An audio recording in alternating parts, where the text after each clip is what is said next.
Alam nyo ba na dito sa online business ko, available na lahat. Meron na kaming mga fruits o may orange, may banana,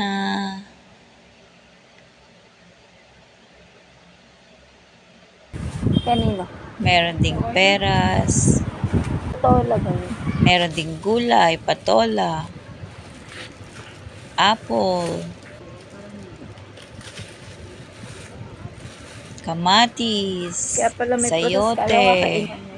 upo. O ano pang hahanapin nyo? Ayan, at may melon pa. Meron pa nga ding pakwan eh. So ano pang hahanapin nyo? Hindi nyo na kailangan pumunta ng palengke para lang mamili. Dahil kung sa palengke, ito sariwa din naman siya nabibili nyo. Kaya dapat sa akin ka na lang kayo mag-order. Alam niyo ba sa pag-order nyo sa akin, ako na magdi-deliver sa inyo. Available naman ng Lala Moves. Kahit ano, ibibigay ko lang sa inyo yung aking online shop, and then mag-add to cart na lang kayo kung ano yung available o ano gusto nyong bilhin na pang-konsumo nyo sa loob ng bahay. Pwedeng-pwede na yun. Tapos sa akin, makikita ko naman na yun. Kaya ma-approve ko na. Tapos ako na lang ang magdi-deliver. Or pag malapit lang, syempre ako na lang magdi-deliver.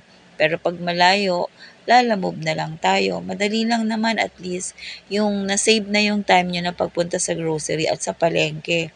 Kasi 'di ba pag nasa palengke ka, hindi mo alam yung mga may mga manok-manok na nilalangaw-langaw, yung mga baboy nilalangaw-langaw, kung ano-ano mga dumadapo. At least ito, talaga namang fresh naman talaga na naka-plastic, hindi siya nagagalaw-galaw. Malinis naman talaga, sigurado siya. Kaya kung ako sa inyo, kung pupunta lang kayo sa mga palengke, pwede naman kayong mag-order dito kahit ilang piraso lang. And ako na bahala magde-deliver nga sa inyo pagka naman kayang-kaya ko lang. Pero pagka hindi po pwede, lalamove na nga lang talaga tayo. Kaya kung ako sa inyo, mag-order na lang kayo dito. At least makikita nyo pa yung presyo kung magkano talaga ang ang presyuhan ng mga bilihin. Kasi pupunta kayo sa palengke, nanghuhula lang sila doon. At least ito, 'di ba, nakikita nyo na yung presyo kung magkano. Pero minsan yung na-place yung order ay lalo't hindi nyo pa kagad na-add to cart, nagbabago talaga ng prices yun. So, minsan, pag yung available na kung ano, kung ako na ang mag-order nun, so, may bagong pricing. Minsan, mataas na siya dahil nga nagtaas na dahil hindi siya na-add to cart kaagad nung nakita nyo. So, yan, ganyan ang nagiging sitwasyon. So, itong mga to ay order na to sa akin. So, ipapa-deliver ko na lang to sa Lalamove. Kasi nung nakaraan, kami lang ang nag-deliver, pero meron akong nakuhang driver. Pero nga ngayon, wala kasi akong nakuhang driver, kaya ipapalalamove ko na lang.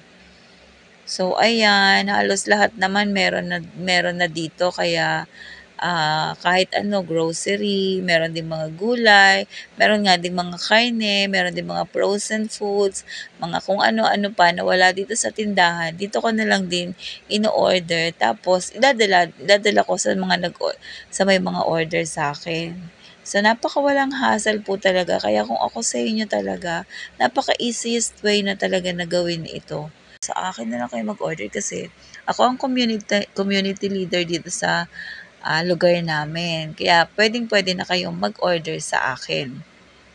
Alam nyo ba, sa lahat ng mga nagiging supplier ko dito sa lugar na to, ako ang laging nauuna nga pumapasok dito sa aming lugar. Ako ang naunang nag-suising. Pero ngayon nakikita ko may dinidelibera na rin ng suising. Ang grocery, ako din ang unang nag-grocery dito sa lugar na to. Ngayon, meron na rin. Ako din ang nag-Mary Mart. Buti na lang si Mary Mart hindi pa kiniklik, hindi pa inaano kasi si Mary Mart.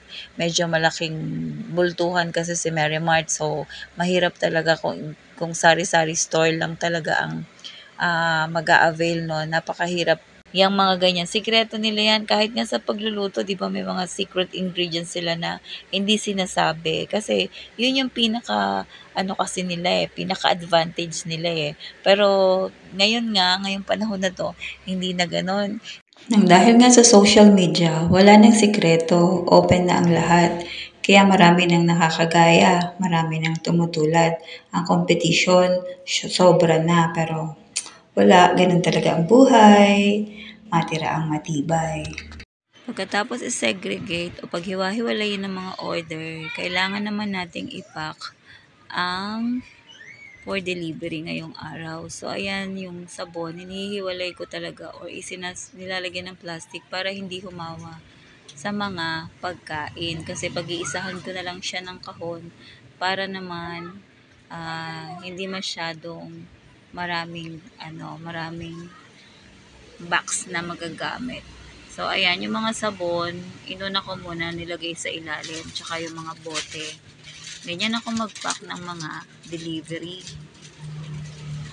Sanay na sanay ako na nandun ako sa Israel kasi noon, isang malaking box ang nilalagyan namin. So, alam namin kung paano namin ipapak ng maayos nang hindi masisira o madadamage at magsasama-sama ang mga amoy sa loob. So, ayan, pagsasama-samahin na natin ang pwedeng ilagay sa ilalim. Tapos, i-cover na natin yan. Coveran natin muna. So, yung sabon na coveran na, hindi na siya lalasa sa mga pagkain kahit ilagay natin dyan. Tsaka saglit lang naman, kaya hindi na siya maghahawa-hawa. Ganyan po namin i-handle ang inyong mga order. So, sa mga friends ko dyan sa FB, lalagay ko ang link ng aking online shop para doon na lang kayo mag-order if ever na meron kayong gustong orderin.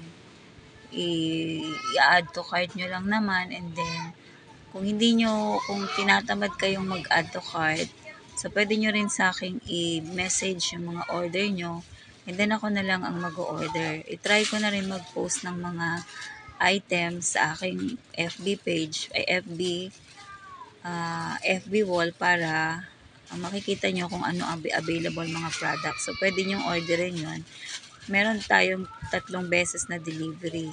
So, kung mag-order kayo at natapat sa delivery, mas maidi-deliver namin ng maaga. Pero kung hindi, medyo maghahantay lang ng 1 or 2 days para ma-deliver ang inyong order. So, ganito ko na po siya na-ipack. Maayos na siya. And, kulang pa rin siya, kailangan pang siksikin. Pero maglalagay pa rin ako ng isa pang plastic para sa mga ibang like frozen, di naman pwedeng isama ang frozen dyan, at saka yung mga gulay.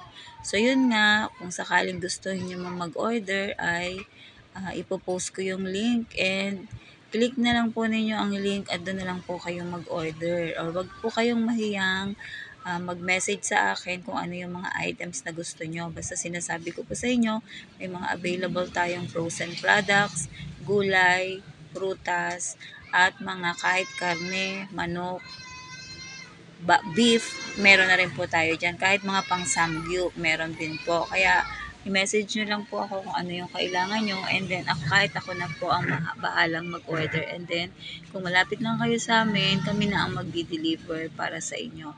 Pero kung malayo, lalamove po tayo. So, ayan, kailangan po na maayos ang pagpapak natin para maayos din makarating sa customer.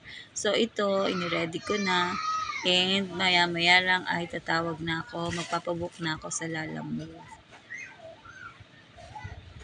So, yon sa mga dating kasamahan ko dyan sa Israel at sa mga iba't ibang bansa kung saan man kayo naroroon, ay pwede kayong mag-message sa akin, or pwede nyong kuhanin ang aking online shop para doon na kayo na lang po ang mag-order direct sa online shop. And then, ako na lang po ang bahalang mag-deliver. Pag-usapan natin kung paano way natin i-deliver kahit saang lugar pa po kayo. So, yun lang. Sana ay nag-enjoy kayo sa panonood ng aking pag-unbox. Habang nag-unbox at nagpapak ako ng delivery, ay nanonood kayo at nai-enjoy nyo ang pagkukwento ko. So, eto na po ang laman ng kahon sa halagang janjaran. May gulay na, may prutas na, may grocery pa. And ito po, naipack na siya ng maayos and ready to go. Thank you, Suki!